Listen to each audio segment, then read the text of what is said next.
Is my screen visible, sir? PowerPoint. Yes, sir. See, QT-03 basic quantum computing. Yeah. Yes, sir.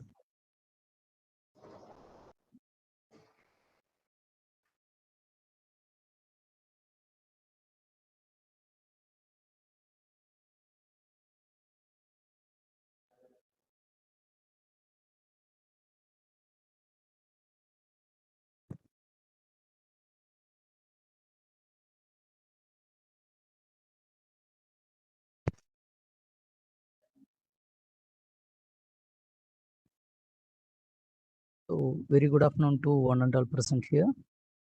I invite each and every one of you for this wonderful lecture series, QT-03 Basics Quantum Programming. And today's topic is about sorting and searching algorithm, greatest common divisor, and prime factorization. So I try to correlate all these topics related to quantum, how it will be beneficial if you know all these fundamental principles. So let me introduce myself formally. I'm Dr. Jaikma Shankar, founder and CEO of Anupandra Private Limited. I am serving as an IBM quantum educator as well as IBM Qiskit advocate mentor, as well as I am IBM certified associate developer, quantum computing using Qiskit.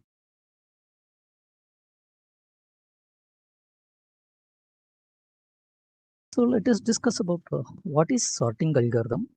So sorting is the day-to-day process we are doing. Most of the time, most of the computation will do sorting. Okay.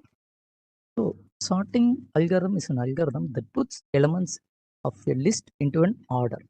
Okay. If a given set of list is unordered, then what we supposed to do, we need to order it. Okay. Why we are having that intention to order? If you are sequencing, okay, if you are coordinating, if you are arranging some things in specific order, it is easy for us to retrieve it. Sometimes if we want to search a particular thing, if it is listed in order, if it is stored in order, it is easy for us. Okay.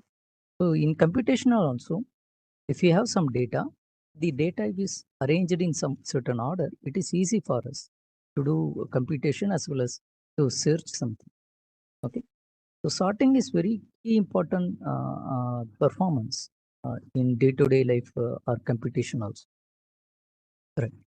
So sorting algorithms are crucial, ensuring the efficiency and accuracy of countless real-world examples. Right. So if you are doing sorting process, then you need to always think about how efficiently you can sort a particular thing and how accurately you can able to sort a particular thing. So we need to keep these 2 points in our mind when we are about to solve. Suppose if you have a very large database, a very large data set like big data, okay, you need to organize it. If you are able to sort it, it will enable faster searches, ability to sort data efficiently, and it is indispensable in a world where information is backbone of the progress. So taking an example of Google. So why Google is so much of famous instead of so many search engines? So before Google is there, Metacravel is there, okay, Alta Vista is there, Yahoo is there, but only Google claimed certain level of supremacy because it will do faster search. The fastest search depends upon the sorting algorithm and searching algorithm. So if you want to do a search, you need to have the data in particular arranged way or arranged order. So in real life applications, sorting plays a vital role in various domains. It could be applicable for e-commerce platform, use sorting to arrange products by price, by popularity or relevance. So take an example of Amazon. So sometimes you will sort all your products based upon the price, either in ascending order or descending order, or based upon the popularity, based upon the rating, based upon the best user review, able to list it out. Or suppose sometimes if you want to search some products in Amazon or Flipkart or all these e-commerce platform, most of the time it will list out in the point of relevance. Okay, by default, it will sort out in the form of relevance. Suppose if you are using in financial system, okay, like a stock market or banking system, this system relies on sorting to process vast transaction data for quicker analysis and fraud detection. Okay, so each and every time if transaction happens and if you're sorting, if you're storing in a sorted way, it is very easy for quick analysis. Okay, even though you can do analysis in unsorted data also, but it will take lot of time. That is why if you're working in finance system, you should store your data in a sorted way or sorted, and this will enable you to detect fraud. If any fraudulent even happening in your system, it is very easily able to identify if you do processing over your sorted data. Okay. In the same way, we already discussed in previous slide, search engine rank results using sorting techniques, enabling users to access critical information within milliseconds. Take an example of Google or ChatGPT or DeepSeek. So all these search engine or natural language processing engine, it will rank the result based upon the sorting techniques. Okay, so that is why we are able to access the critical information in terms of milliseconds. Okay, so whenever if you are studying about sorting algorithm, it will give the clear perspective how you about to store your data or how you able to represent your data. So take an example of computer graphics, and if you are designing gaming, if you are rendering, okay, then you need to utilize sorting for efficient rendering tasks, ensuring objects are processed in correct sequence for realistic visuals. Okay, the Hollywood movies and Bollywood movies, if they are using all those rendering works, they need to sort it before. They need to sort it before, right? Take an example of databases, like we discussed about the banking. Wherever the database involved, uh, it need to optimize query performance with sorting, keeping retrieval efficient even for massive tables, even for Indian railway system or all airlines. Okay, they need to sort their database. They need to sort their database. If their database is sorted, all their transactions are sorted, then only they will give a quicker service to the customer. Otherwise, you can correlate sorting to social media platform, employ sorting algorithm to generate personalized feeds and recommendations, and it will enhance user engagement and it will retain their commitment to your platform, right? So in social media, take an example of Instagram or YouTube Shop, okay, so or TikTok. So all these social media platform employs sorting algorithm, not only over social media platform as well as Netflix, Amazon Prime, right? So all media you will get personalized feed because they already sorted your all your response and all your recommendation. So that is why we kept this topic in our syllabus. The study of sorting algorithm strengthens both technical expertise and problem solving ability. So the more we have sorted amount of data, the more quicker we are able to do computation, or more quicker we are able to do searching process. Okay, so there are so many sorting algorithms are there, but choosing the right sorting algorithm based upon the time complexity and resource constraint is an essential skill for software engineer and data scientist. So we need to understand the problem as we discussed in previous session. Okay, that problem might contain so many solutions and depends upon your scenario and depends upon your constraints. You need to pick your solution. The same way, sorting also have different kind of algorithm. Okay, you need to pick based upon these two factors, based upon time complexity, based upon how much resource available for your computation. So sorting is more than computational necessity. It is fundamental to managing data effectively and efficiently. So if you fail to do sorting, then you fail to do manage data efficiently, correct?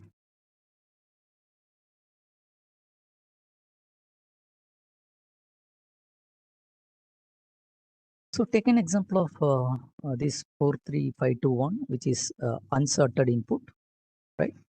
Uh, if you want to do sorting, you can do in two ways, either in ascending order or descending order. So you are devising an algorithm, okay?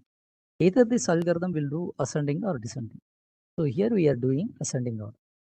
So this is your expected output. Whatever the input is given is in unsorted form.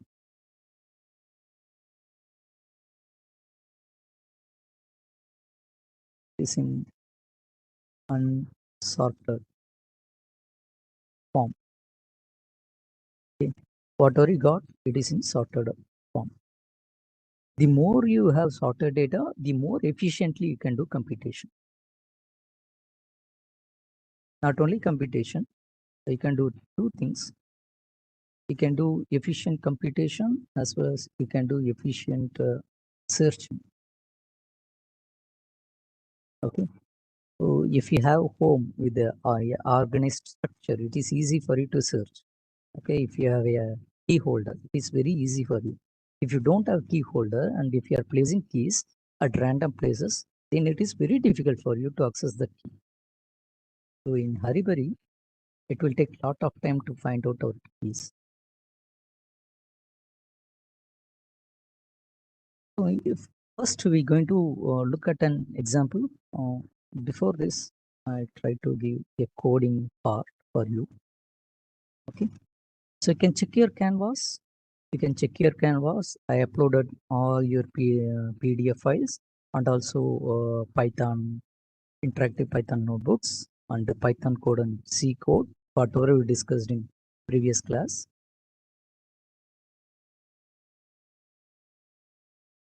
And this is the first code we are looking about this software.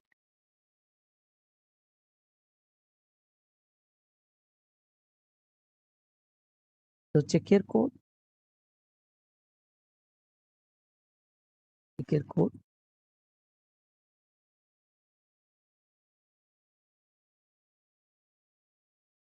Copy this code in Google Colab. Copy this code and try to run it.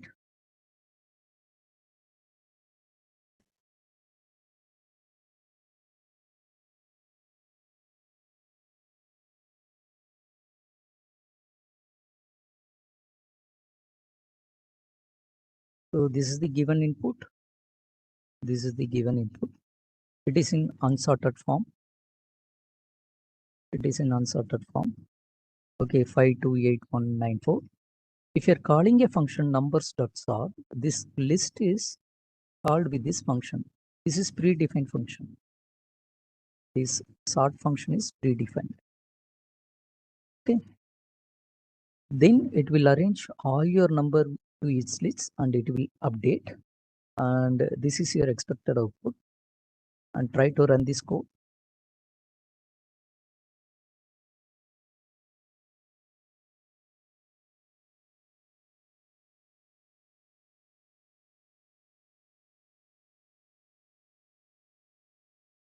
You'll get sorted output.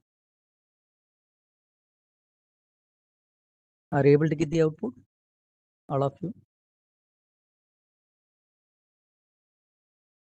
So this is in ascending order. Suppose if you want to do the reverse process, what you can do? What you can do? You can make it like reverse keyword.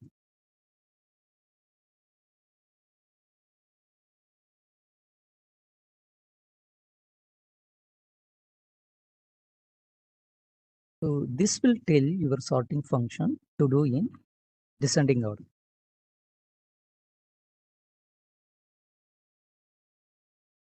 So do same for words. So first we discussed about numerical input. Here we're going to discuss about text-based input. So here there is a list contains Ford, BMW, Volvo, which is not sorted in alphabetic way. So the first one occurs like BMW, B come first, then F, then V.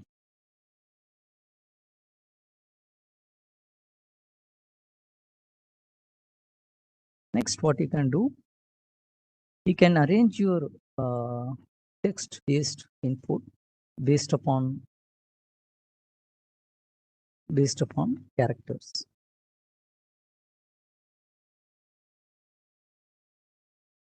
So we have apple. So apple have 5 letters, banana have 6, and cherry have 6, and date have 4. So which one is very least? Date. So according to the number of length, number of character, it will sort it out. So date will come first, then apple, then banana, then cherry.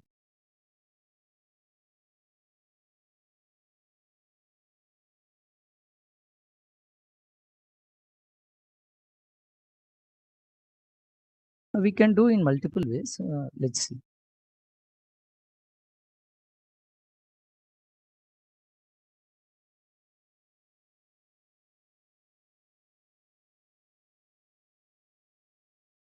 So next we're going to discuss about bubble sort. It is like actually water bubbles. So bubble will come from bottom to top. So whichever have the lightest element or lightest quality, it will come first.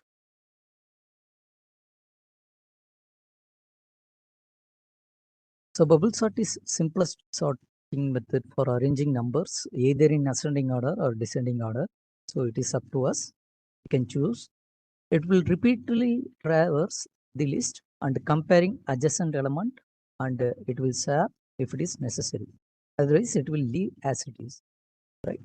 This process continues until no swaps are required, ensuring the list is gets sorted. Right. So these are the steps followed in bubble sort, which is very easy for you. The first one we will start at the beginning. Okay. So each and every algorithm should have starting step. Second, we need to compare the first element with the second element, and according to the order you need to swap. Then if you completed that step, you can go for next pair. Again, you need to compare, and you need to repeat both step 2 and 3 until the entire list. So this is the first pass. Once you completed the first pass, again you need to go multiple pass until you complete the entire list. Okay. So in step 1, what we'll do, we'll compare the first two numbers. In step 2, we'll compare the first number which is greater than the second, swap them. In this step, we'll repeat the process for next two numbers. Then fourth, we'll continue this process until reaching end of the list. And there are multiple passes available within the bubble sort. Okay, if list is not sorted, again you need to go to where you left that sorting process. So if until the entire pass is completed, if it is sorted, then no more swapping needed in your process, then it is a full pass. Full pass means the entire list is fully sorted. So take an example of 4, 3, 2, 1. Okay, and we need to be sorted in the ascending order. So 1 should come first, 2 should come second, 3 should come next, and 4 should come last. Okay, so in pass 1, we are comparing adjacent elements. So compare 4 and 3, and uh, it should be get swapped. It should be get swapped. So swapping happened. So swapping happened over here. Okay. So next, what we are doing, we are trying to do comparison with 4 and 2. So next pair, whether swapping is needed, yes, 4 is greater than 2, so swapping is needed. So likewise, try to compare 4 and 1. 4 and 1, yes, 4 is greater than 1, so swapping is needed. So this is the first pass. So in first pass, we sorted little bit. So second pass, we need to repeat this process. So compare 3 and 2. Compare 3 and 2. So 3 is greater than 2. So swapping is needed. So that is why you swapped, right? So next what you do, compare 3 and 1. Okay. So 3 is greater than 1. Again, we need to swap. So that is what happened over here. So this is about second pass. So if you compare 3 and 4, it is in already sorted order. So no need to swap.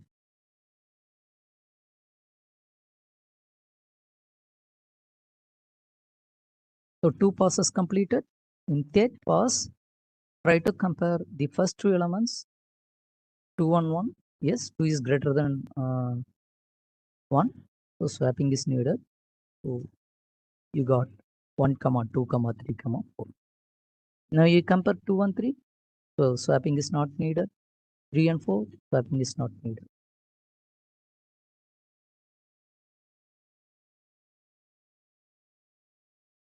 So pass 4, we compared all elements. So no swap is needed. It means sorting is completed. So this is another example for your understanding purpose. I left it. So please go through it. So whenever if you started to study about algorithm, take pen and paper, do some problem, then only able to understand what is about the algorithm. You are able to visualize it.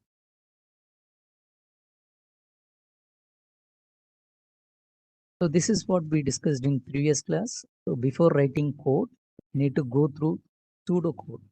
So it is a duplicate form of code. It is not original code. It is way before the actual code.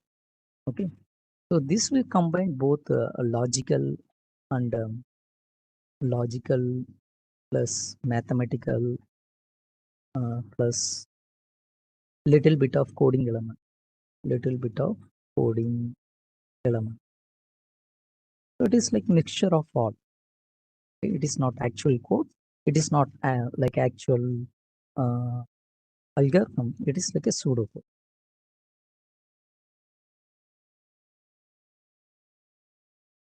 So whatever we discussed, they discussed in pseudo code. So this is the flow chart. We are lack of time. So if you have time, go and study about flow chart.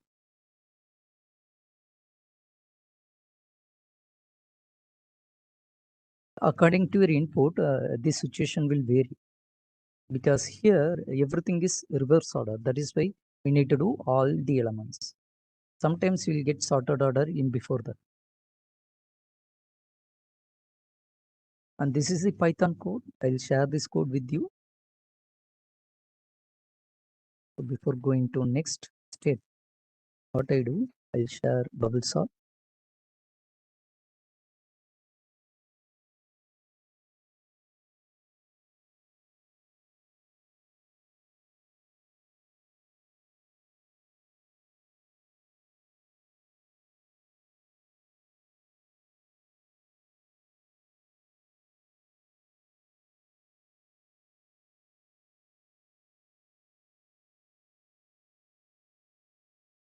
So what we discussed is worst case, right? The entire list is in reverse order.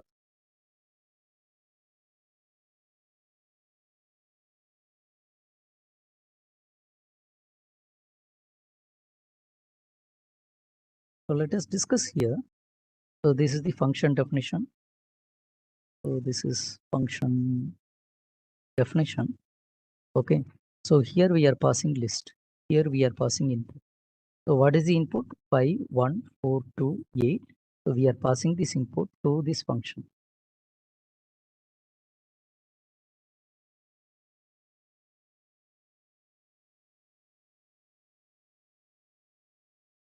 Right. So next what we are doing, we try to identify length of the given input. So what is the length? It is 5. So n is 5 now. So n is 5. So we are doing a for loop for I in range n minus 1. So it means 0 to 4. So all these list started from 0 and n minus 1.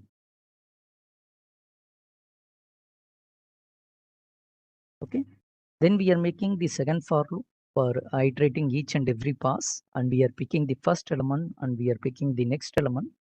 So this is imagine this is like first, this is like first, and this is like next. And we try to compare whether the first one is greater than the next one. If it is greater than, then we need to swap.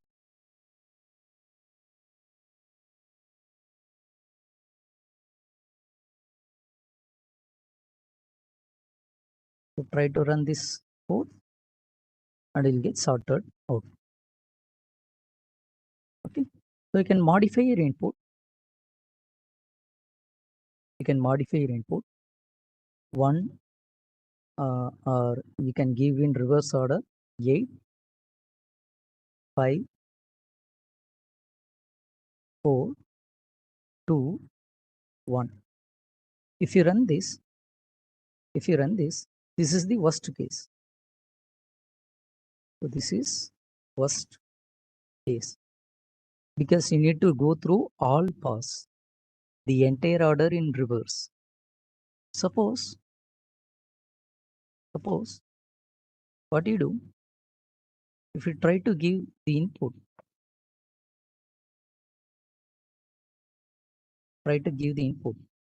so 1 comma 2 comma 4 comma 5 comma 8, then this is the best case. The input is already sorted, so no more sorting is required over here. So this is your best case.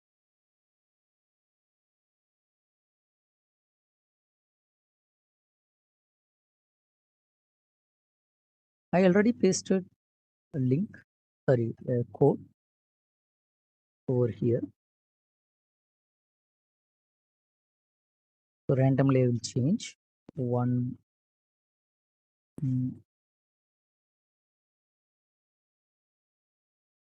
4, 8, 2.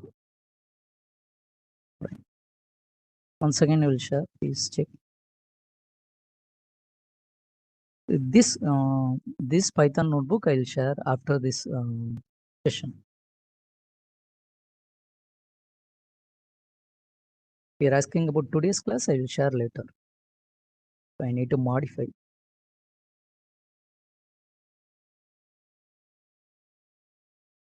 Are you able to run? Change your inputs and try to run. Try to understand how it works. Okay, great. Thank you. So next, what we do, we're going to cover about searching algorithms. Okay. So first we covered sorting. Next we're going to cover about searching. So searching algorithms are used to locate a specific element within the collection of data. So it is about a particular location. Okay. So it is like searching key in our house. If it is properly stored, we can easily retrieve. Otherwise, we need to search the entire house. Okay. Whether we are working in small data set or vast amount of information, searching is common operation that underpins many applications. From finding a contact in your phone to querying large database, it is very vital. Suppose if you are storing your friend's contact name without any nomenclature, then it will be difficult for you when you want to access it. Okay, same way. So first we're going to discuss about linear search. Linear search is the simplest searching algorithm.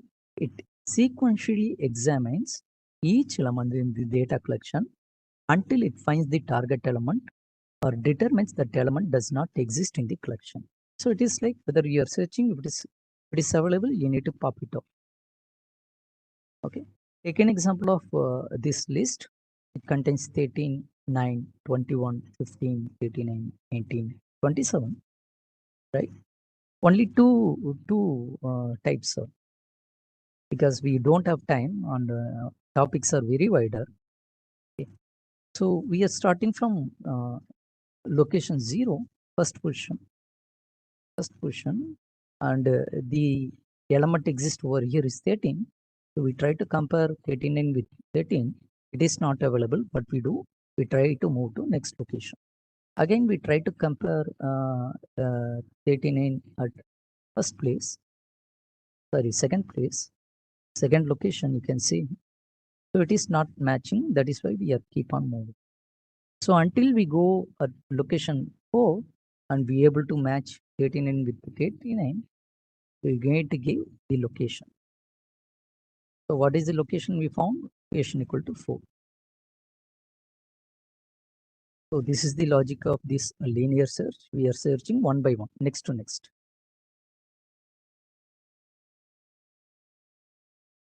So in linear search, what are the steps we need to do?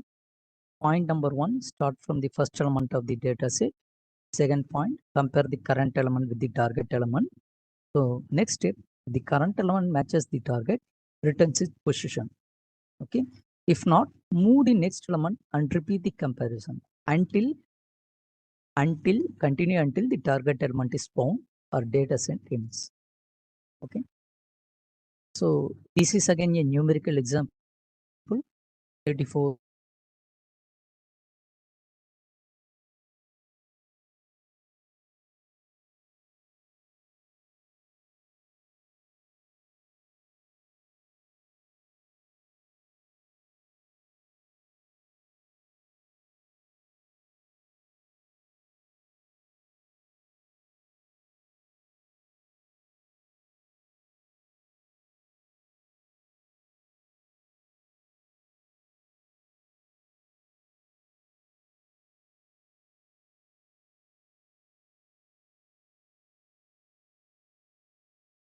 Jay Kumar sir, hello.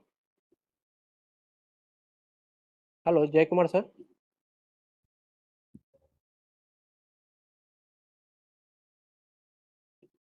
Video. Hello, Jay Kumar sir. Yes, sir. Yes, sir. Sir, your audio is not basically. Now. Now it's fine. Okay. So okay, sir. Okay, So sir. just Fine. one previous slide, you may continue from there. Okay. Might be. Okay. Thank you, sir. Thank you, sir. Thank you. Have we completed this slide? Steps? Have we completed this? Yes, sir. Yes, sir. Okay, fine. So this is very easy. Whatever we covered in previous example, start from the first element, compare the current element with the target element. So if current element matches target, returns its position. So if not, move to the next element and repeat the comparison. So continue until the target element is found or data set ends. Very easy. So if you are looking at numerical example, you can understand. Okay. So consider the data set 34, 78, 19, 56, 42. So what is the searching element you need to look for? 19. So this is the input given. So try to compare 19 with 34 with first element, no match. Okay. So what you need to do? You need to move to next element 78 and compare 19 with 78. Again, no match. Then what you need to do? You need to go for the third element. Okay. So 19 is matched against 19 in the third element, third position, and return the index. Even though it is the third position, the index is 2 because it is like an array starting from 0, 1, 2, 3, 4. So how many elements are there? 5. So the last position always n minus 1 because we are starting from 0. If you are from non-computer science, please remember. So in data set in array, most of the time we are starting with 0 as an index.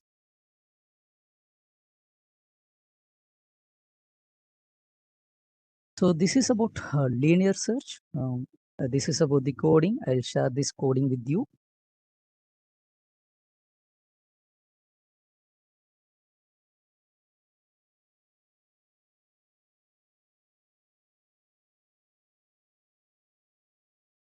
This is the input, what I want to give.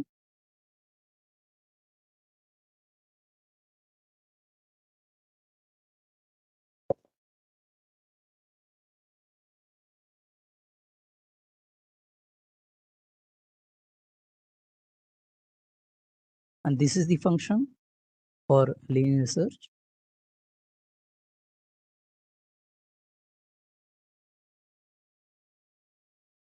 And this is the function to print the given element.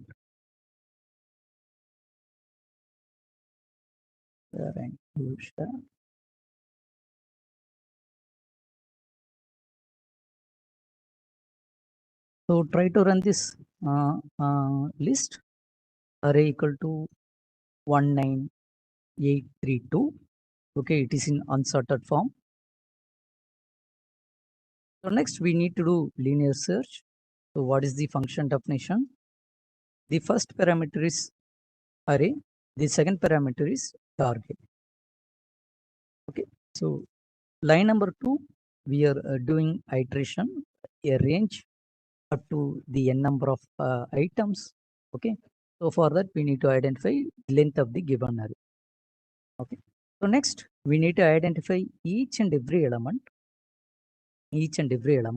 and we need to match with target element.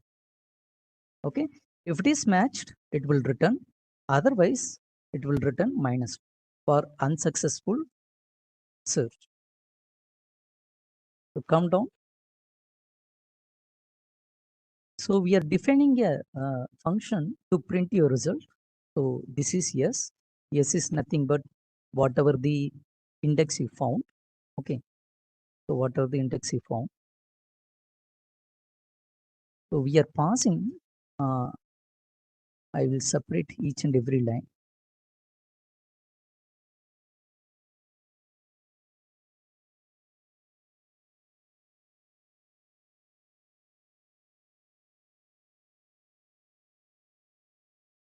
So what I do, I try to run this code, print search result equal to result s equal to linear search array comma 8. So we are passing the entire array over here. So it contains 19832.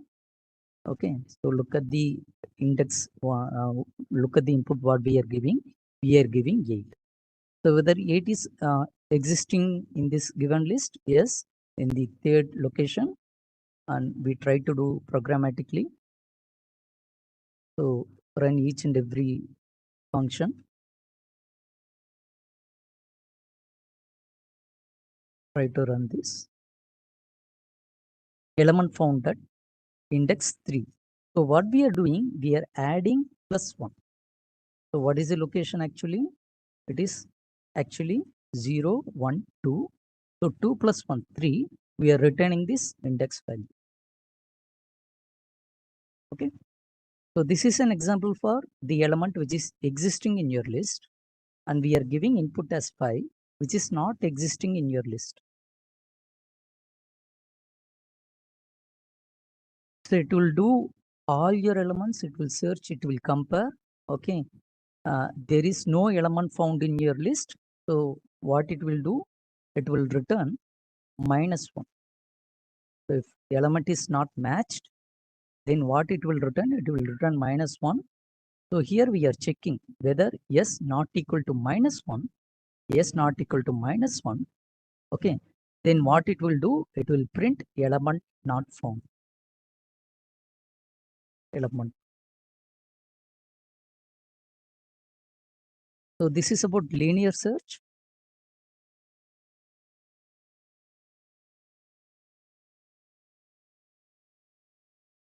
So in worst case, linear search examines all n elements and making its time complexity O of n. It operates in constant space. So each and every line it will take O of 1. So it does not require additional memory. So whatever the memory you gave for all n elements, you need to do all the comparisons. So linear search is ideal for small or unsorted data sets where simplicity and minimal overhead are priorities. So it depends upon your situation, depends upon your input data size. So you need to pick which search algorithm you need to implement. Okay, it is always in coder's hand or developer's hand. So next what we're going to cover about binary search. So what is the meaning of binary search? Binary search is a more efficient algorithm that operates on sorted data sets. So we covered linear search, which is about unsorted data. Here, in case of sorted data, it will act efficiently. Okay, so depends upon your data set, you need to pick your algorithm. By repeatedly uh, dividing the data set into halves, significantly reduce number of comparison need to find the target element. Okay, so what you need to do, you need to divide your data set into two halves, then you need to compare. So this is the basic procedure of binary search. So point number one, start with the entire sorted data set. Second, you need to calculate middle index of the data set. Third, you need to compare the target element with the middle element. So next, if the target element matches the middle element, return its push. So if it is not so, then you need to do, if target is smaller than middle element, narrow the search to the left half of the data set. So if the target is larger than the middle element, narrow the search to the right half of the data set. So it entirely depends upon your middle element and your target element. So if it is sorted, you can easily imagine where it is located. So that is the whole point. So repeat the process on the narrow data set until the target is found or the data set is empty.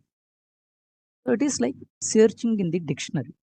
So according to your word, you need to look for the alphabet wise. Okay, the same way binary search will work. Okay, so this is the given example. So what is the given number? Number equal to 4. Okay, you need to search from the middle element. Okay, it is in sorted order. You can see it is in sorted order.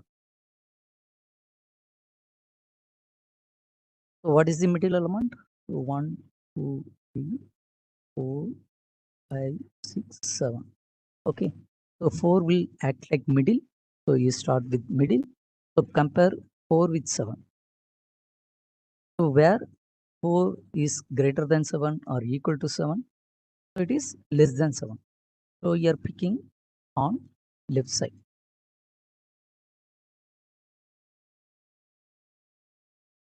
You are picking on left side. Again, you need to search left or right based upon your location. So again, what is the middle element? It could be 3, it could be 4. Okay, so middle element is 3 now. So search whether 3 is equal to 4. No. Okay, so it is greater.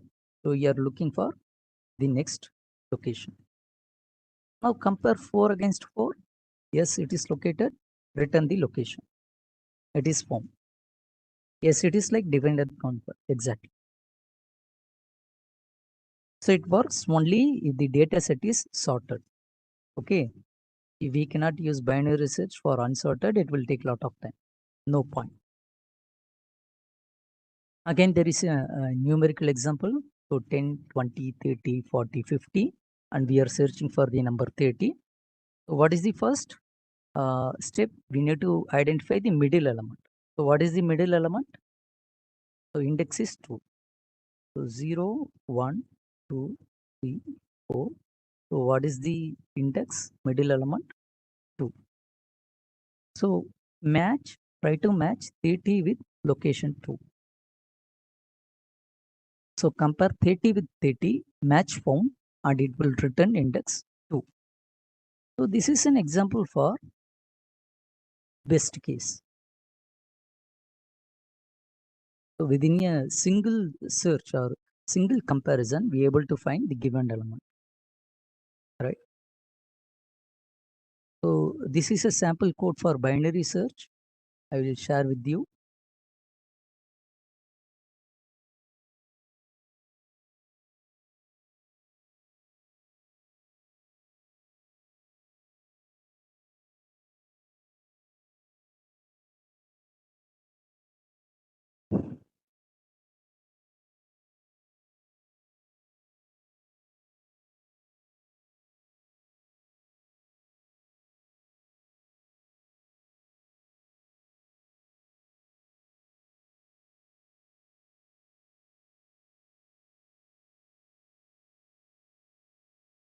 So look at this code. We are giving two inputs. One is array, one is target, and we are preparing left and right. Okay. So what is left? Left is 0 and right is length of array minus 1.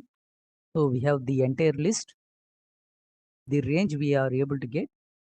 When left is less than or equal to right, then what we need to do? We need to identify the middle element. Okay. So each time we try to compare the target with middle element. If it is matched, we need to return. Otherwise, we need to move to left side or right side. So based upon your target value. Okay. If element is not found, you need to return -1. If it is found, you will get answer within this intermediate step. So what is the given list? 2, 5, 7, 8, 11, 12. And what is the target element? 13. So try to run this code. Try to run this code. Element is not present because it is not existing. So try to change here. Try to change here. Give 8 and try to print. So 8 is existing in location index 3. So what we did? So location 0, 1, 2, 3, 4, 5. So index is 3. So that is what it means.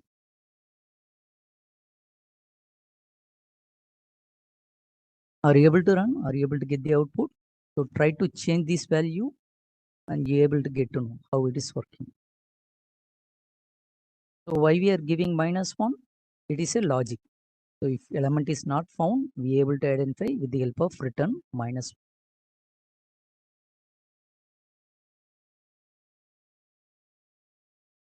And what is the complexity of binary search? The complexity is O log n. O log n. Okay, it operates on constant pace O of 1 if implemented iteratively. And binary search is ideal for large sorted data set where efficiency is crucial. So if time is very crucial for you, okay, then you can go for binary search if your data is already sorted. So try to compare linear search with binary search. So this is the linear search track. It is like a straight increasing line O of n. Okay. According to number of elements, you need to do lot of comparison. But binary search, somewhat it will maintain log value, right? So according to number of elements, you need to do very less number of comparison because you are dividing your problem. You are dividing your problem. The difference is it is for unsorted. This is for sorted. So you need to decide which algorithm to use depends upon your input.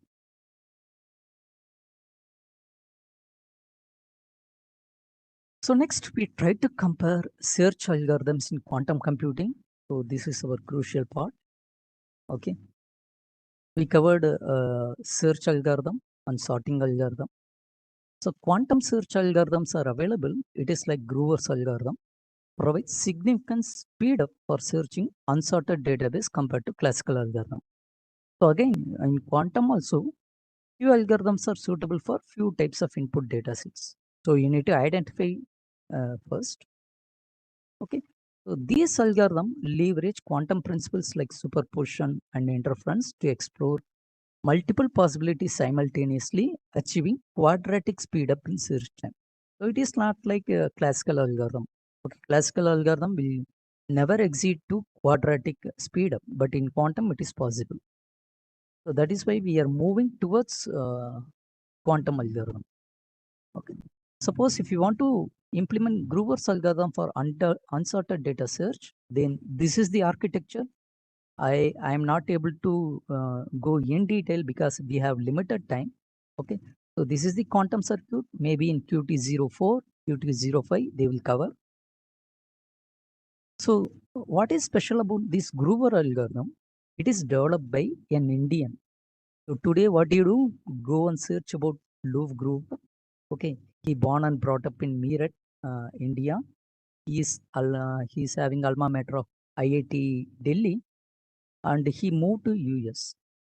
We move to here. So this is a pride moment for us.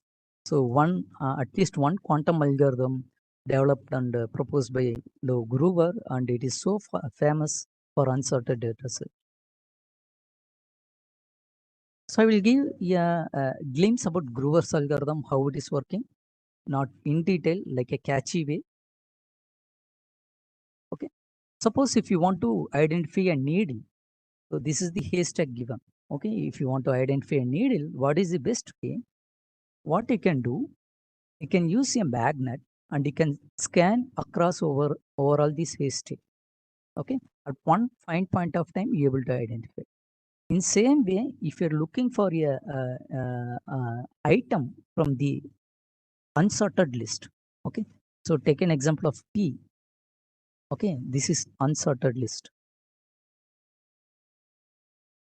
Unsorted list. Okay. So what is the best case? First element.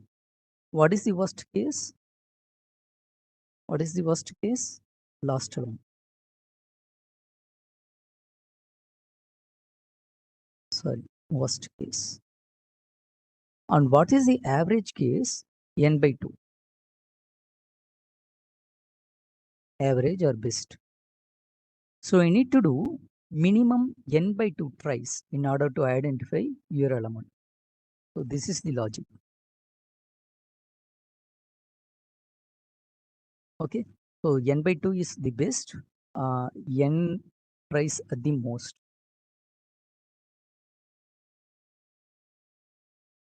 In 1996, Groover proposed this algorithm from Bell's laboratory. Okay, he achieved quantum speed up to finding this given element in root 10 times. If you are doing root 10 times, then you are able to identify your element. So it is like comparing a million things and you are searching only for 1,000 times. So it is like a quadratic speed up.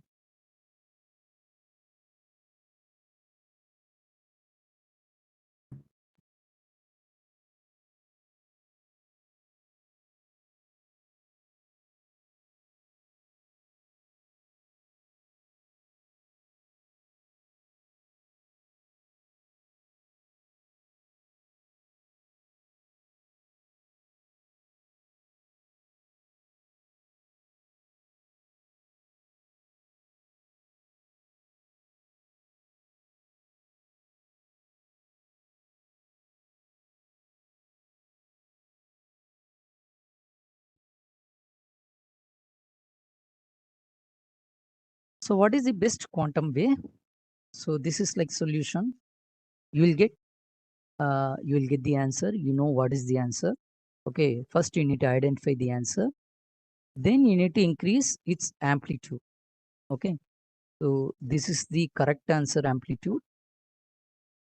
And this red color, blue color, black color, this gray color are wrong answers.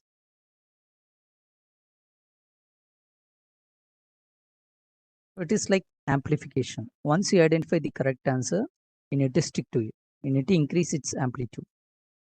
It is like manipulating. Okay, so remember like this. The initial step, there are n number of input given, n number of qubits given. Okay, then what you need to do, you need to apply through a black box. All your inputs need to go through black box. Okay, then all these qubits exist in superposition, which represents 2 to the power n items. And each and every time you'll get output with the amplitude of 1 over root 2, root 10. So this is your amplitude of output.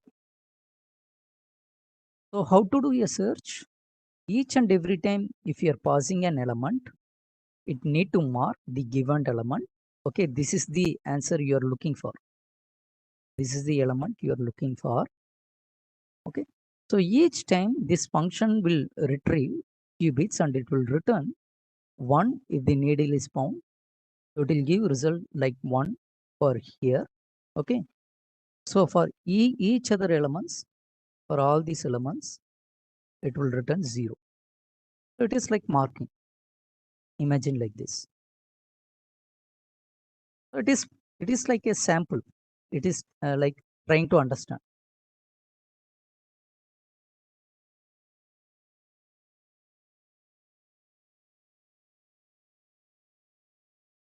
It is like a type problem. We already know the answer, then we try to manipulate. Okay. For sake of example, don't worry too much. We already know and we are testing our system. Imagine like that. So in step number 2, what we are doing, we know what is the correct answer, or what we know what the answer we got. We try to flip that amplitude.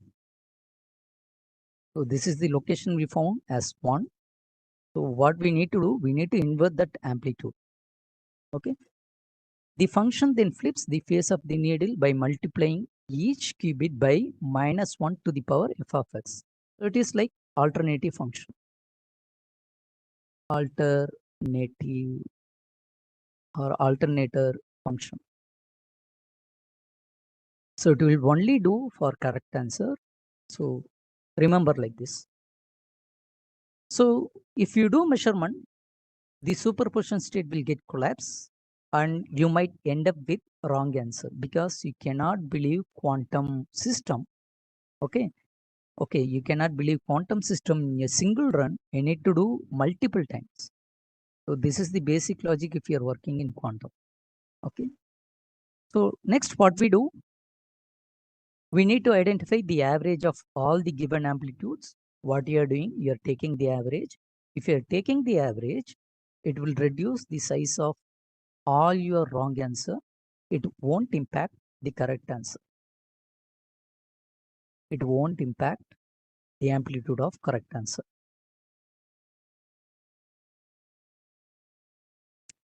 Then what you need to do, you need to rotate this amplitude to the reverse side to multiply this correct answer with the -1 to the power f of x. So if you do so, it will flip your amplitude. So by looking at this, you're able to know by doing average, ultimately the correct answer will differentiate from wrong answer.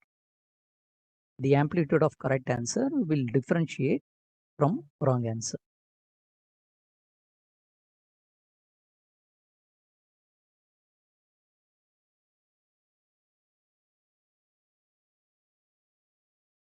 What is the next step?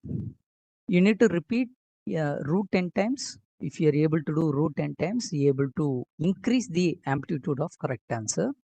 Then finally, you need to do measurement. If you do measurement, you will get the correct answer without any flaw.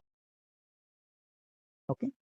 So no need to know about the correct answer. What you can do, you can run for root 10 times. So ultimately, after root 10 times, you know that is the correct answer. Are you able to follow? Am I audible? Yes, sir. Yes, sir. You are. Great. Thank you. Thank you. So next, what we're going to cover, we're going to cover about arithmetic algorithms. We're going to cover arithmetic algorithms. So arithmetic algorithms are very important. Why root 10 times? Because if you do root 10 times, you will get the correct answer. Suppose if you have 100 elements, okay, what is the best classical algorithm? You need to run n by 2. At least you need to identify 50 elements. So take an example. Either your element exists in this half or this half. So what is the best case for your classical element? N by 2. But what is the best case for Gruber's algorithm? Root 10 times. So root of 100, it means 10 times. If you search your items for 10 times, you're able to find the correct answer. As it is mathematically proven. Are you able to get the idea? Okay, great. Thank you. So arithmetic algorithms are very important if you want to implement cryptography. Okay. So all cryptographic protocols form the backbone of secure digital communication and understanding uh, uh, outlying mathematical concept, which is essential for anyone interested in the field of computer science and cybersecurity. So most of the cryptographic algorithm will implement modular arithmetic. So it is like very powerful tool which allows calculation to stay within the fixed range, making them efficient and manageable even for large numbers. Suppose if you want to apply any password, if you want to generate password, if you want to generate any tokens, so most of the time it is depends upon modular arithmetic. The central to this modular exponentiation and discrete logarithmic problem, which serves as the foundation for protocols such as RSA, Diffie-Hellman, and elliptic curve cryptography.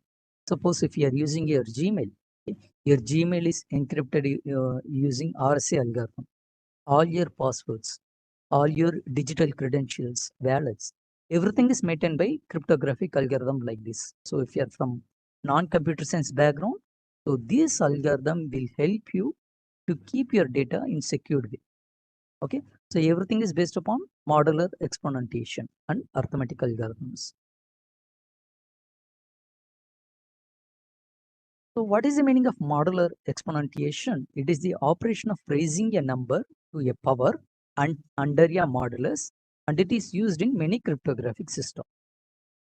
So it is like raising a number to its power, and we are doing under a modulus operation. For an instance, in RSA algorithm, a message is encrypted by raising it to a power using a public key and reducing the result modulo to a large number. Okay, so first we'll increase, then we are able to reduce using a modulo operation. By doing so, we are able to maintain that fixed ring. Okay, so what is the advantage over here?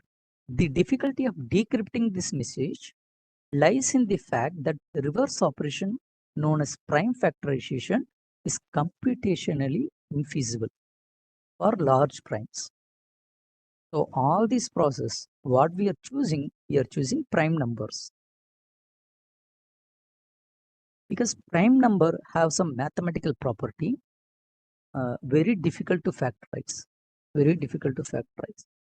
So we are using that property, okay. So in order, if somebody want to do reverse your operation, it will be computationally infeasible. Because of this property, all passwords, all security system are not able to break easily. Okay, so prime factorization involves breaking down a large composite number into prime factors, a problem that becomes exponentially difficult as the size of number increases. So each and every year, what cybersecurity expert they will do, they will increase number of key size. Take an example of password. If your password contains only 3 letters, so it is easily breakable. Suppose if you have a number lock, okay, which contains only 3 digits, if you keep on rolling all your 3 combination, so within 1,000 times you are able to correct. Suppose if your number lock have 7 combination, it is very difficult and it will take lot of time. Same idea. The more the size of your key, the more the difficulty is getting increased. Take an example of RSA algorithm. For an example, if the modulus is a product of two 2048-bit primes, factoring that modulus into its prime factor would require an impractically long time using current factorization algorithm. So this is very simple task. Okay, if you are giving 2 prime numbers, okay, 7 into 4, it will yield some number, right? So if you are giving that output, you want to identify the source, then it will become computationally difficult. For smaller numbers, it will do brute force. For larger number, It is very computationally intensive task. So what is the best known algorithm for factorization? So this is the algorithm GNFS. So in your free time, go to this algorithm, refer this paper, and this algorithm have a sub-exponential time complexity of approximately this log order. So O to the power E to the power 64 bar 9 to the power 1 by 3 multiplied with log n to the power 1 bar 3 multiplied to the log n to the power 2 by 3. So this is sub-exponential time complexity. So even supercomputer will fail to do these 2048 prime factors. So here n is the modulus. Even the fastest algorithm available, the time required to factor 2048 bit number grows exponentially with the size of number. So making RSA encryption unbreakable with current technology. So if you are not from computer science background, you please go and refer this RSA algorithm.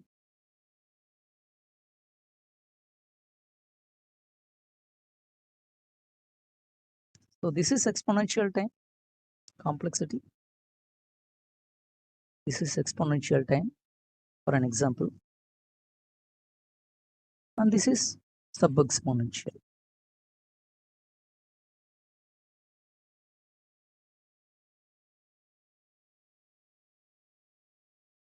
So same way, we have greatest common divisor. We already covered in our school algorithm, which is the key in determining whether two numbers are co-prime or not. Okay, so it is very crucial in generating valid cryptographic keys. Suppose if you want to generate password, you need to identify co-primes existing between two numbers. Okay, so GCD is used in protocols like RSA for key generation, where public exponent and coetant of the modulus to be a co-prime. Take an example of quantum algorithm. A quantum algorithm exists for computing the greatest common divisor and has similar computational complexity to classical Euclidean algorithm. So whatever the complexity exists for classical, in some cases exists same way for quantum algorithm also. I will give you an example.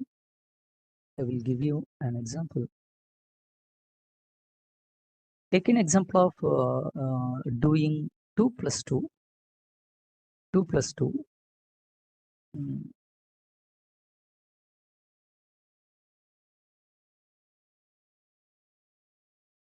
I will draw like this.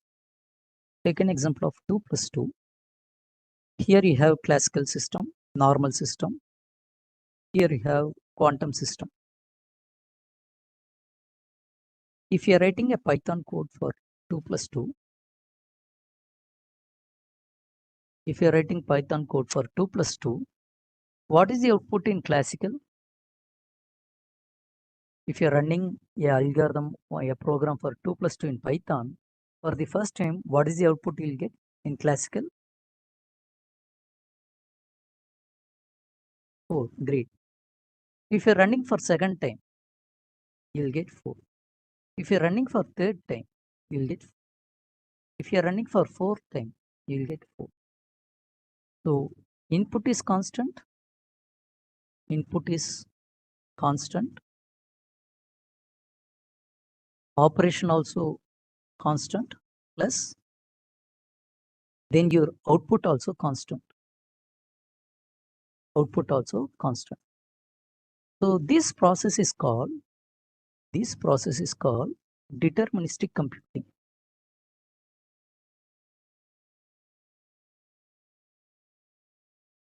Deterministic computing.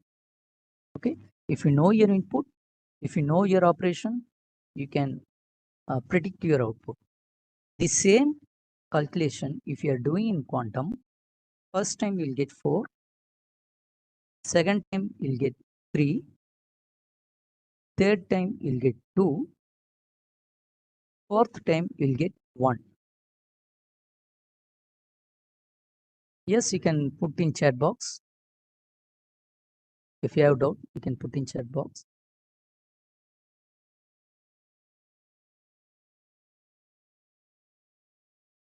Can anybody say why output differs in quantum? Great. It is based upon probabilistic. It is based upon probabilistic. So that is why the output 4 is correct. The output 4 is correct. Output 3, 2, 1 are wrong. So quantum always give the answer in the mixture of both correct and wrong. So what is the task for us? We need to increase the amplitude of correct and we need to reduce the amplitude of wrong answer.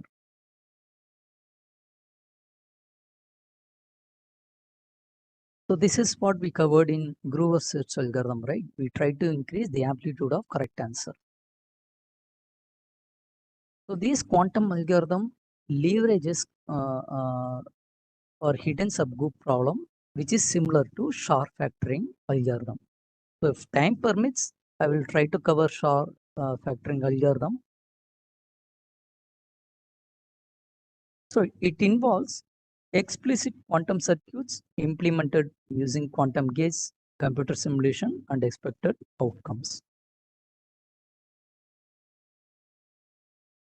So this is the Shor algorithm for prime factorization. I will give a overall fair view about this circuit. This involved quantum Fourier transform, quantum Fourier transform, and you can watch Peter Shor interview in IBM Qiskit video. IBM Qiskit YouTube channel. Please go and watch Peter Shor interview. So we will explain how they devised algorithm for this problem. It is accident, okay, because it is accidental, right, Vignesh? So 2 plus 2 is 4, but in quantum, everything is random in nature. Everything is random in nature. So we are using subatomic particles. We are using subatomic particles which are random in nature. Which are random in nature. So that is why each and every time it will give the variational output. Okay, let me share some light. Let me share some light. Somebody has some confusion. In quantum, what we got output? We got 4, 3, 2, 1. So we got four different types of outputs. So this is for 4 times. This is for 4 times. So instead of 4 times, what we do, we try to run for 100 times. If you try to run for 100 times, then there will be a difference. 80% of time you'll get 4. Okay. Remaining 10% of time you'll get 3. 5% of time you'll get 2. Remaining 5% of time you'll get 1. So here you already have the highest amplitude for 4. So in this way you can identify correct answer.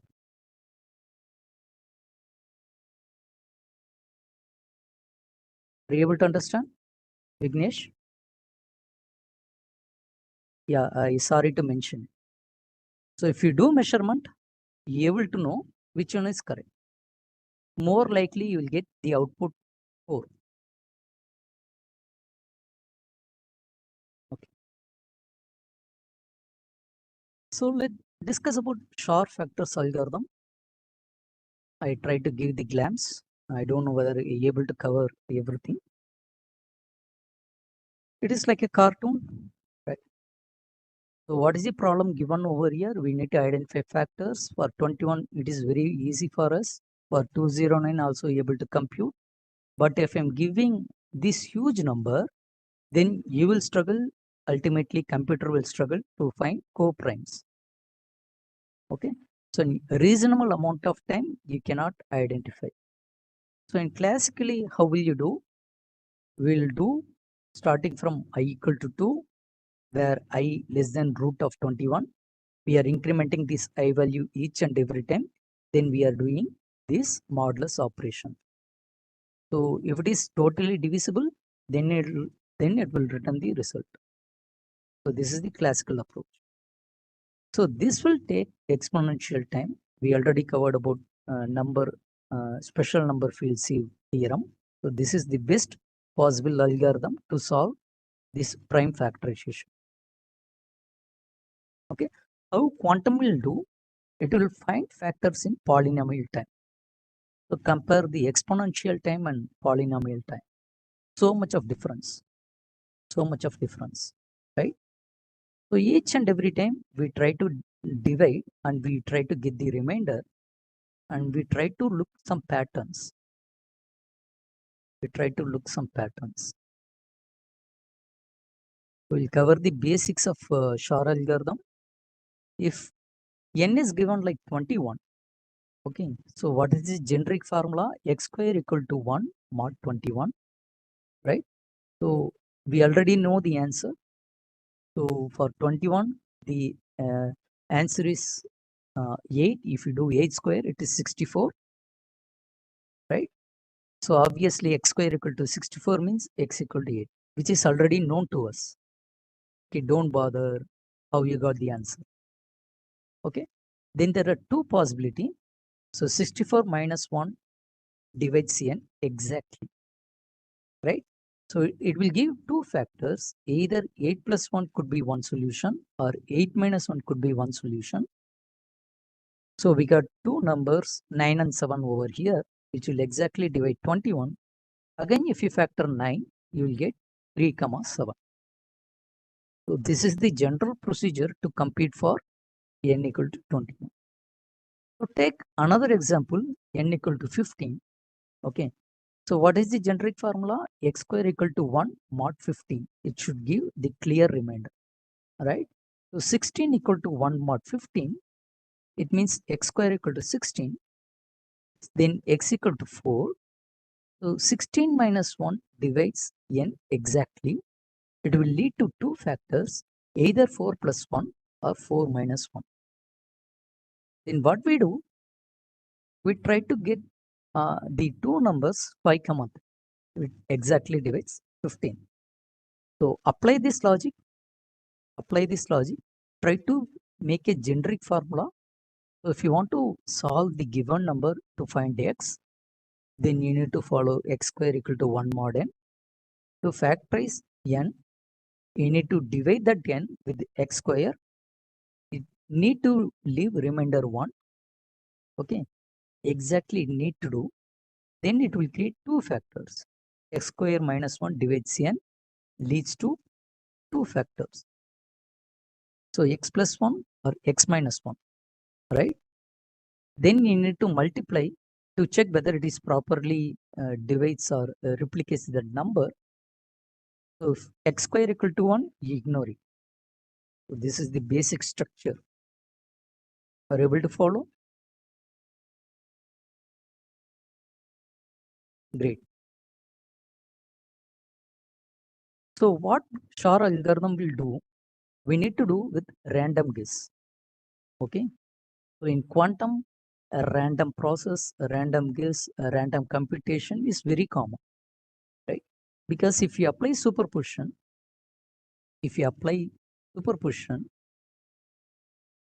superposition, it will go random state, anywhere between 0 and 1. So if you prepare equal superposition,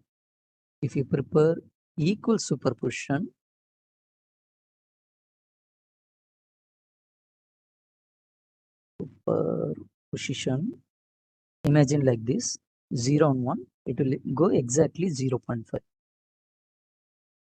So anywhere means it will go any value in between 0 and 1. So this is superposition. This is about equal superposition.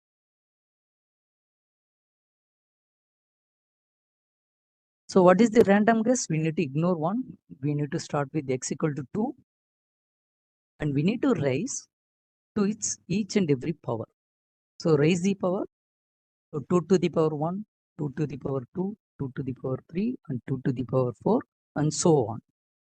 And what we need to do, we need to divide each number with the help of given n. So do this, and you need to do modulus operation with 21 and write down all the remainders, and it will lead to 4, 8, 16. Okay, find the remainder equal to 1 until you find the remainder equal to 1. So do in tabular form. So given n equal to 21, x equal to 2, the random guess. Okay, we need to do mod 21 operation for each and everything. Raise 2 to the power 1, note down that number, do mod 21. 2 to the power 2, 4, do mod 21, you will get 4. 2 to the power 3, 8, mod 21, 8. 2 to the power 4, 16, mod 21, 16. 2 to the power 5, 32, mod 21, 11. 2 to the power 6, 64. If you do mod 21, you will get 1 as the remainder. So what is the condition given? Whenever if you find remainder equal to 1, you need to stop. So if you repeat this same process, finally you achieved x square equal to 1 mod n. It satisfies. Okay, if you repeat with 2 power 7, 128 and remainder equal to 2. Now observe this pattern. The 2 repeats. If you keep on increase, 4 also repeats. If you keep on increasing the power,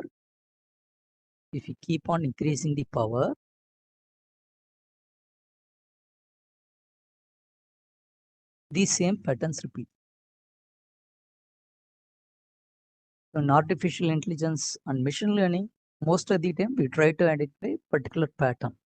The same way we are doing in Shor algorithm. So what is the value we obtained here? 64. Okay. Do square root, you will get 8. So 8 is your answer. Okay. So next what we do? We try to identify its power. So that is what it given. So how many numbers are there? 6. So that is why you got 2 power 6. So this is your period. So your prime number will act like a pattern.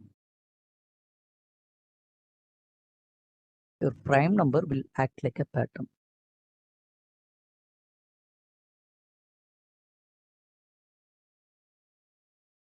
Yes, I will repeat one more time.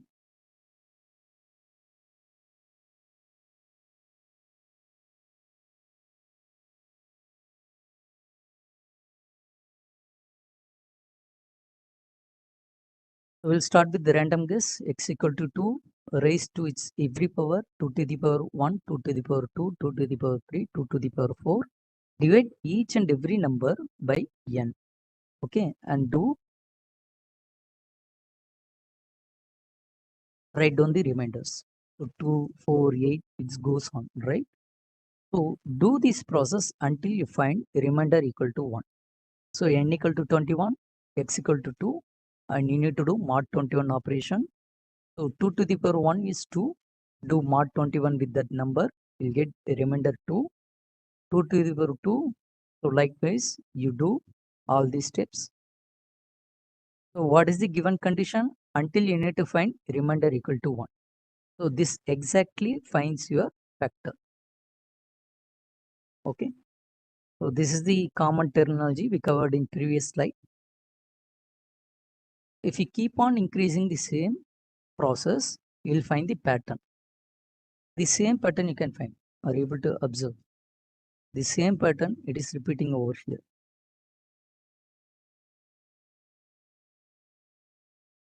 So it will reduce your computation.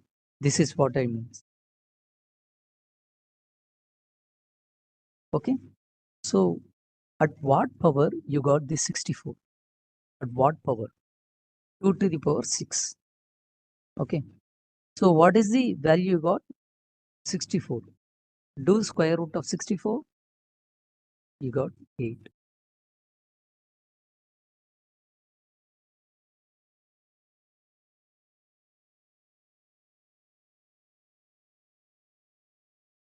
And how many times we need to repeat? Each and every time it will repeat 6 numbers. So this is like a pattern. So this is like a pattern. This is called period. So period equal to 6. So this is what it means. Suppose if you are not able to get the answer with the x equal to 2, then do random guess with 3. If you are not able to get the answer with 3, you raise with 4.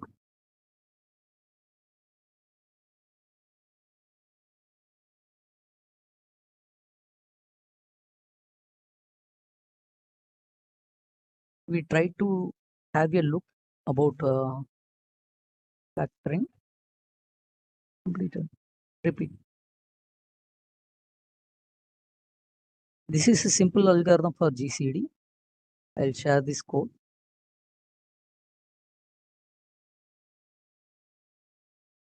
Sorry, I stopped sharing.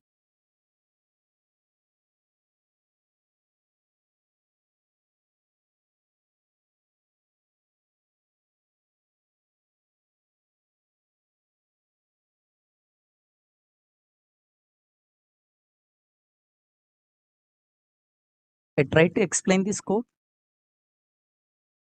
So I will ignore all these comments. We go through it. So what is given over here? Line number 1, we are defining the GCD function, greatest common divisor between two numbers a comma b. Until b is there, until b have some value, positive value, it will keep on doing assigning b to a, right? And a modulus b to b. So it will keep on divising each and every time, and it will store. This is simplest, greatest common divisor. Okay. So what we are giving, the first number is 48, the second number is 18, and we are passing to this function. Okay. So it will give the result in this way. So what is the greatest common divisor between 48 and 18? It is about 6. Is my screen visible? Are you able to run that code? Yes, sir, it is visible, sir. Okay. Okay, sir. Thank you.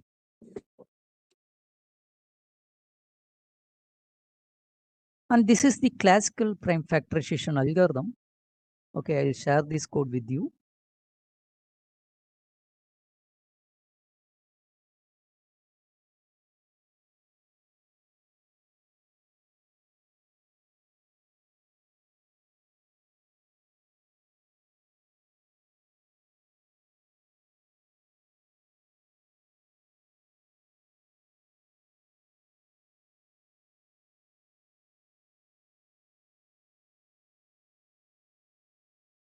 So try to run this code. You're able to identify what are the prime factors for this 630. Okay, try to modify. Try to modify for 27. You got 3 comma 3 comma 3. So try to modify the prime factors.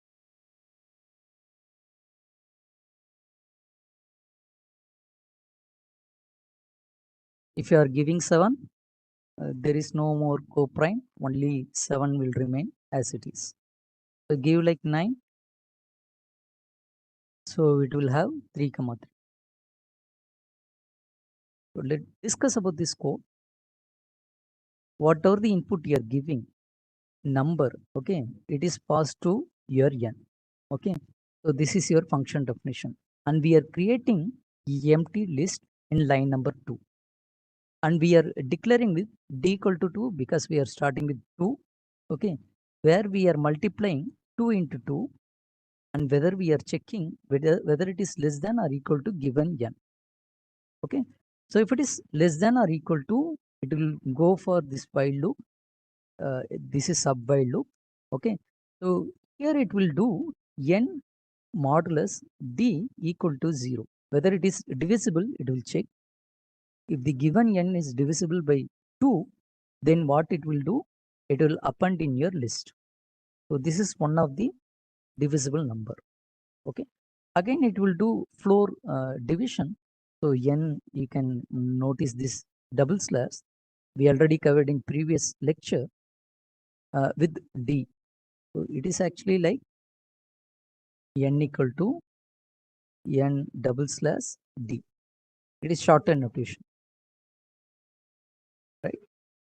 So it will do until the entire number is divisible and you won't find any remainder. Okay, then it will update d plus d equal to d plus 1. Now d becomes 3. Now d becomes 3.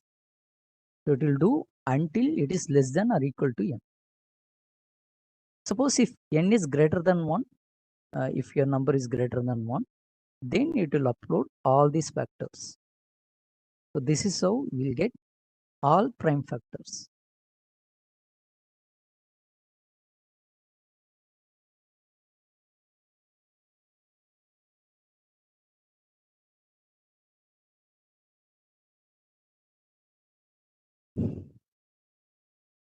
The extended Eleutherian algorithm not only computes the GCD but also finds modular inverses which are necessary to decrypt messages. So the total encryption and decryption mostly involved with modular operation, modular inverse. Okay, so if you are interested, I will suggest one course.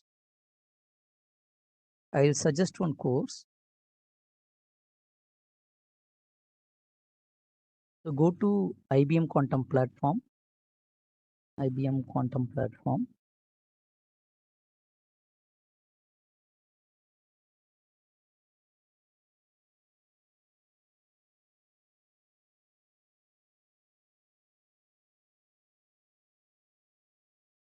So sign into your platform.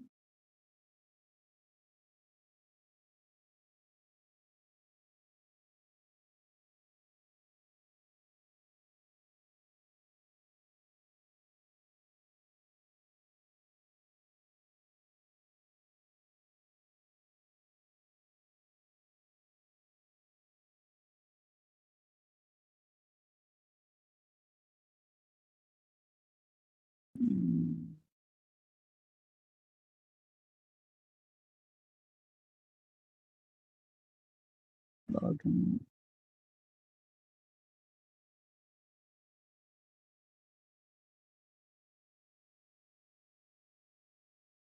So if you have this account, please go through it.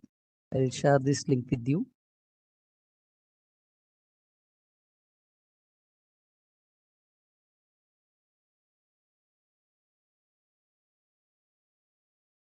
So here go explore all courses and tutorials.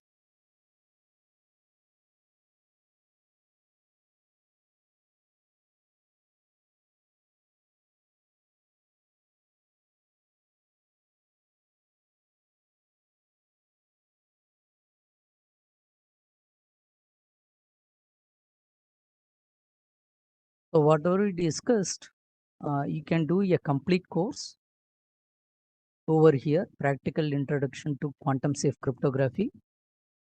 I will share this link with you.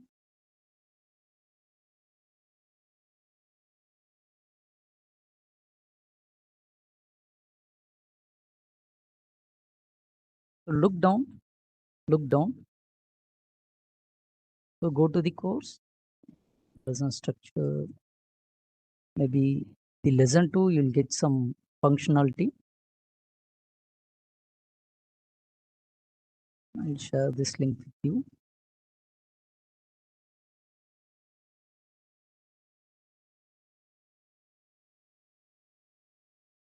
So whatever we discussed a little bit, okay, here they covered each and everything. So what is a message and how you need to do differentiation of all these character, right? Hash functions, especially if you are from computer science background, cryptography background, it will help you. So how to generate hash and how to store all these hash object using SHA 256. Everything is discussed over here.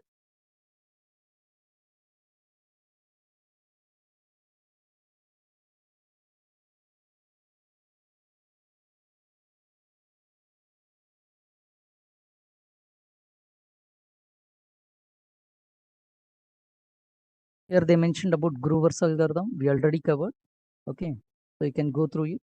Very good resource for you.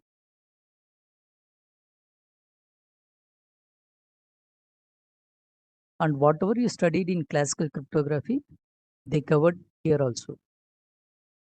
Okay, so if you want to master quantum cryptography, you need to understand the classical cryptography. So whatever the algorithm you discussed in classical, they covered over here with the mathematical description. So you can run this code over here. You can run, copy paste in Google Colab. You'll get the output.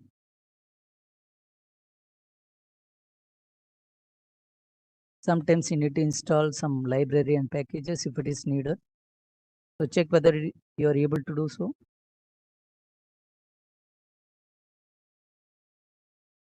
Let me try this.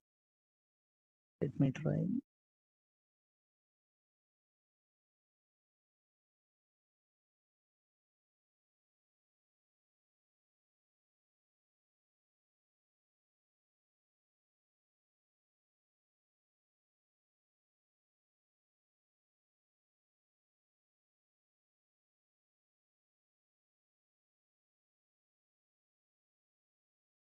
Are you able to run this code?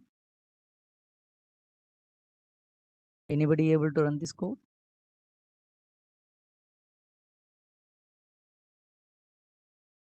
Maybe you will copy and paste in chat box.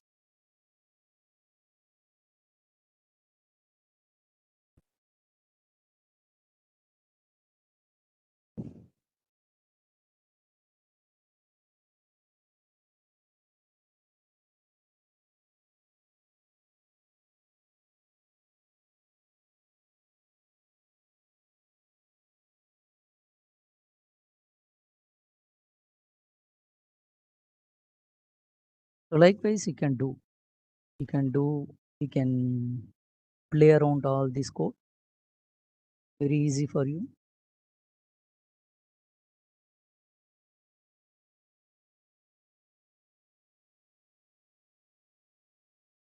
This is about scissor shift cryptography cipher. So this is like very ancient method. So they will shuffle the alphabets and they try to play around with. Okay.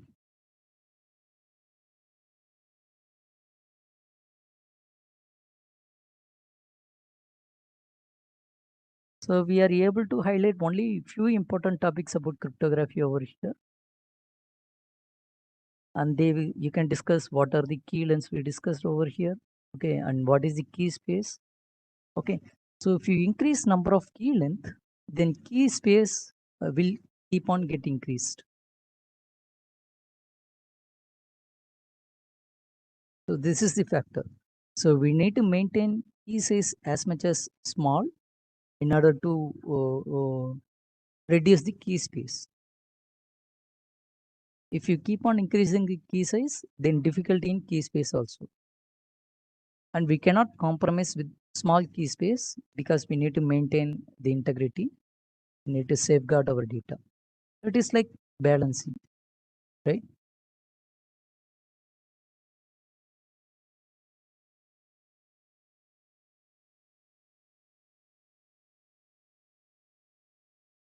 Let's see what is covered in quantum safe cryptography.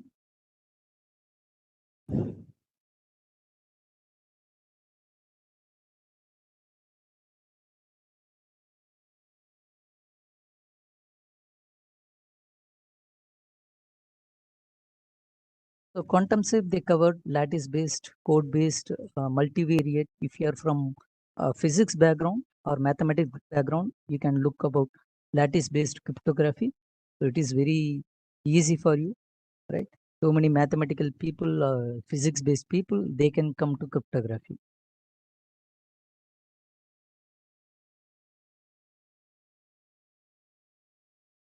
And these are the standards they developed. Okay, these are upcoming quantum cryptography standards.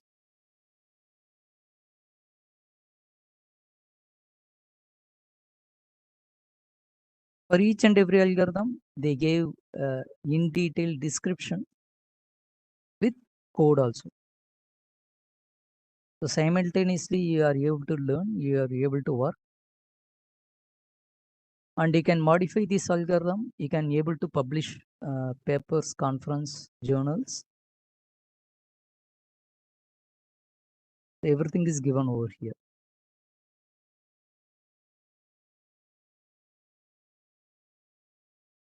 Fine. So in same way,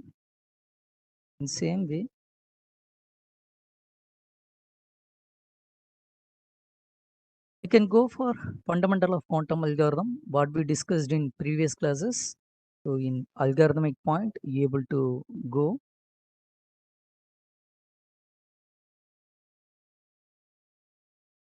This is about query model.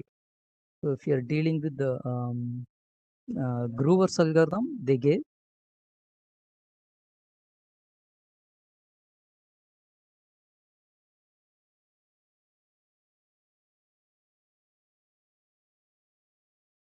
Yes, I will mention about quantum machine learning. Very good question you are asking. So this is about Groover's algorithm. Each and every content contains some YouTube video. Okay, you can watch through YouTube video, or you can watch through slides, or you can go through text. Whatever I discussed, okay, Groover's algorithm, they gave in a full-fledged paper or material. I only highlighted few points in graphical way. I'll share. Go to the course catalog. Go to the course catalog. So click here, catalog.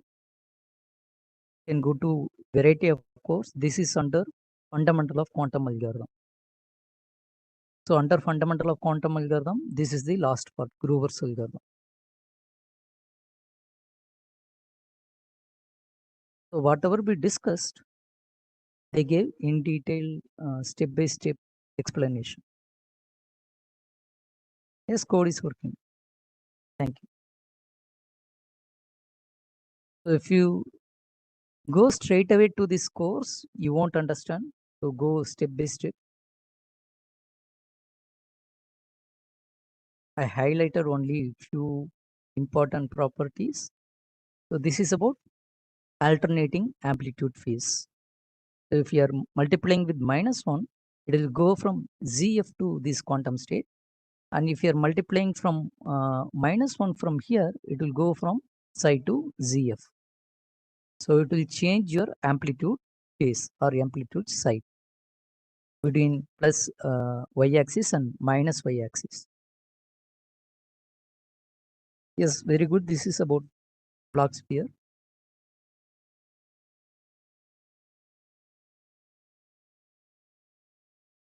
So whatever I discussed, Groover's algorithm, they gave coding part. So in your free time, what you do, you copy this code and paste in your Google Colab and you try to run.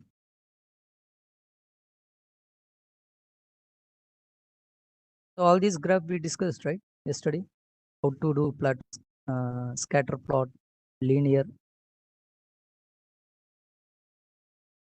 It is related to Groover's.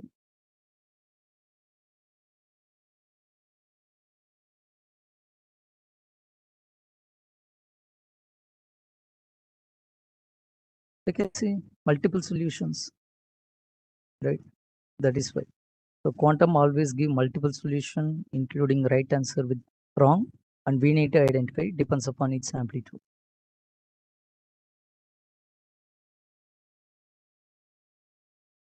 So this is about classical implementation. So if you want to implement in quantum, you go to this link.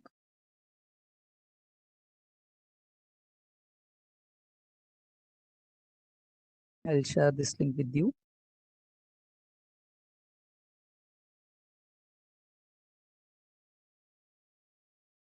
It contains detailed tutorial related to quantum algorithm. Now they are updating Qiskit, so I cannot guarantee the correctness of this algorithm, but anyhow, you can able to understand. Okay, this is about your whole output circuit. You can see from multiple diagram, you need to combine all this stuff as a single diagram. Okay, the circuit is somewhat big.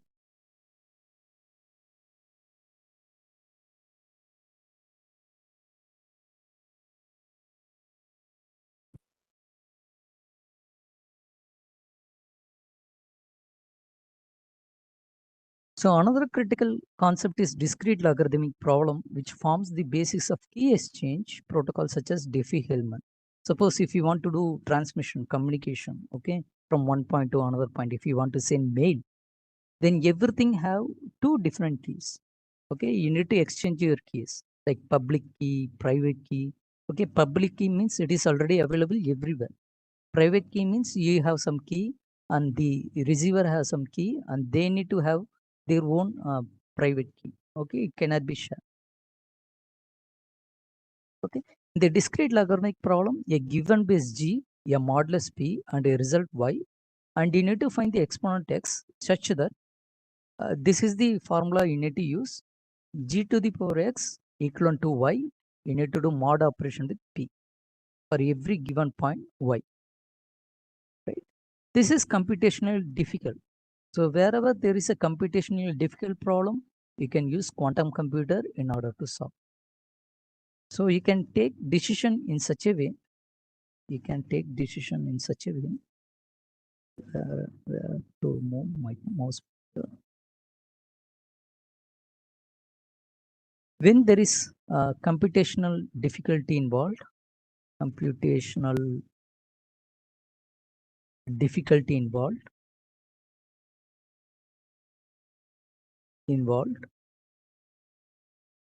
when there is a randomness involved, randomness in your computation,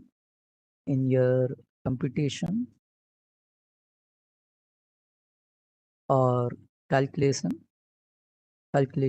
involved, or suppose if your problem involves with what I can say, combinations or permutations.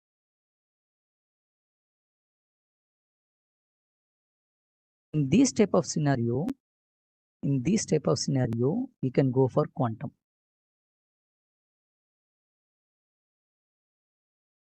So this is the simple thumb rule. If your problem or processing involved with computational difficulty, randomness in computation or calculation, or random guess, okay, you can say random guess also.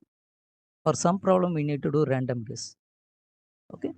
Sometimes, if your problem involves so many combinations, so many parameter combination or permutation involved, then you can go for quantum. So this is how you need to decide whether you're able to go for quantum or you can stay in classical itself. Okay. So the time complexity of solving a discrete logarithm problem depends upon the algorithm used, but most efficient general algorithms such as baby step, Jane step algorithm or polar draw algorithm have the time complexity of O to the power root p, making it infeasible to solve larger value of p. Okay. So even though it look like very simple, but if you try to solve, it will require lot of time. It will require lot of resources.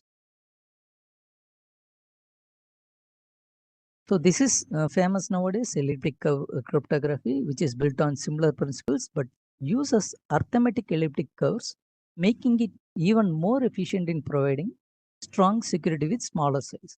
So it is not always about the bigger size. Even some algorithm like ECC with smaller key size, they are able to provide the strong security. So we need to think in multiple ways how to reduce the key size and how to ensure strong security. So I'll skip all this stuff.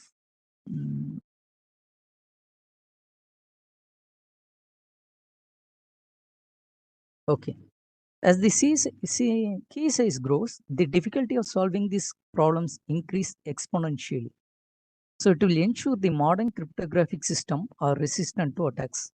So irrespective what type of computer you are using, even if you are using supercomputer, uh, the RSA 2048-bit key size or 256-bit elliptic key curve provides a level of security that is currently considered unbreakable.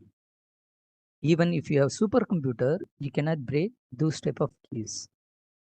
But why we need to discuss all this stuff? Why we need to discuss? Because it will take millions of years. If you want to factor this RSA key, it will take millions of years, even if you use supercomputer, right? So if you have strong foundation in algorithm, if you have strong foundation in algorithm, if you have strong foundation in mathematics, plus cryptography,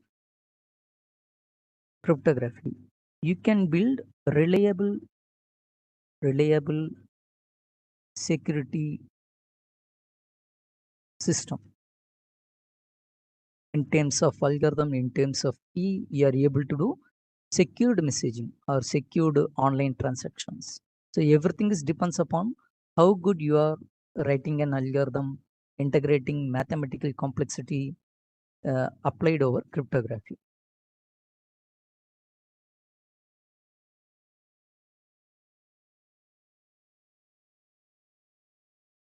The beauty of this algorithm lies in the fact that even technology advance, the fundamental problems they rely on remain incredibly difficult to solve, making the secure communication possible. So far, so good. So everything is safe because of computational difficulty. And what we need to bother, suppose if quantum computer emerges, quantum computer able to do simultaneous process parallelly in massive scale with the help of superposition and entanglement. Okay, then you need to re-examine all this cryptography algorithm what is existing today. We already covered in previous slide. Okay, quantum computing will do quantum parallelism. Quantum parallelism. So what it will do? It will do massive concurrent computation. Concurrent computation. Because it will explore all possible combination and permutation. Okay, this is the backbone of cryptography. You cannot do this massive parallelism even if you use supercomputer. But quantum computer will do massive parallelism and concurrent computation. If quantum computer emerges, it will break all your cryptography security systems. Okay. So thank you all. Even though the topic is somewhat difficult to cover within 2 hours, I covered from searching, sorting, arithmetic computation. I gave some examples. Okay, please go through these slides. I will share this slide. I will share this Jupyter notebook. Okay, please go through it. Try to modify code and try to execute. Thank you. Thank you all. Thank you so much, sir. I hope participants have enjoyed the session. And definitely, so many search algorithms and various sorting algorithms have been discussed, and definitely that would be of helpful for other participants from other background also, because that was in very naive way. So definitely, most of us have gone through those concepts many of the time, but definitely it would be helpful in this course in the near future. So thank you, Jai Kumar sir. Now I would like to ask candidate, if you have any question, you may ask, or else we will be done for the day. Anyone, if you have any doubt or question, you may ask.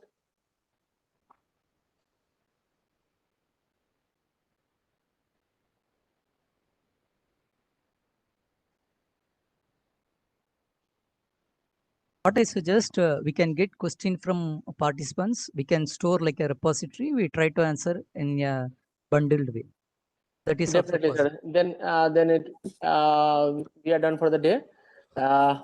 We means me and Shivan sir like to thank you for this session, sir.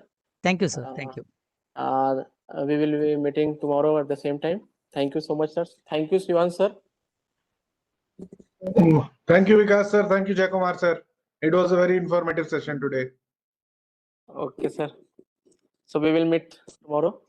Yes, sir. Okay. Thank you to all the participants for taking interest in this particular course. So tomorrow we have a session from Ashwath Babu sir on numerical integration and differential equations. So definitely that will be more conceptual, and I request all the participants to be on time and kindly join. So definitely that will also be very informative session. So on 21st and 22nd, Dr. Ashwath Babu sir will take the session. So I hope to see you tomorrow. With this, I think we are done with the session. Okay, sir. Thank you so much, sir. Okay. Thank you, sir. Okay. Good evening, sir. Participants. Yeah.